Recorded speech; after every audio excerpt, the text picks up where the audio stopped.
উজ্জ্বল, সুন্দর ও দৃষ্টিনন্দন চুল পেতে গেলে নিম পাতার অবদান অপরিসীম। নিম পাতা ভালো করে বেটে সপ্তাহে একদিন চুলে লাগিয়ে 1 ঘন্টা করে রাখুন। তারপর ভালো করে ধুয়ে ফেলুন। এর ফলে চুল পড়া কমে যাবে এবং চুল নরম ও কোমলও হবে।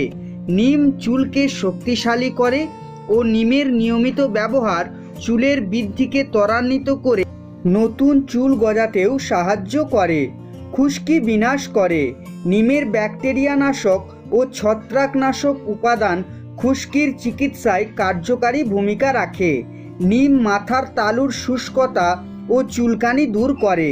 4 কাপ জলে 1 মুঠো নিম পাতা দিয়ে গরম করুন এবং জলটা যখন সবুজ বর্ণ ধারণ করবে তখন ওই জল ঠান্ডা হলে চুলে শ্যাম্পু করার পর ওই জলটি দিয়ে মাথাটিকে ভালো করে ধুয়ে নিন। এটি কন্ডিশনারের মতো কাজ করবে। সপ্তাহে 2 থেকে 3 বার এইটি ব্যবহার করুন। ভিডিওটি ভালো লাগলে অবশ্যই একটি লাইক দিন এবং বন্ধুদের সাথে বেশি বেশি করে শেয়ার করুন। আরো নতুন নতুন আপডেট ভিডিও পেতে আমাদের চ্যানেলটি সাবস্ক্রাইব করুন। সবাই ভালো থাকবেন, সুস্থ থাকবেন। ধন্যবাদ সবাইকে।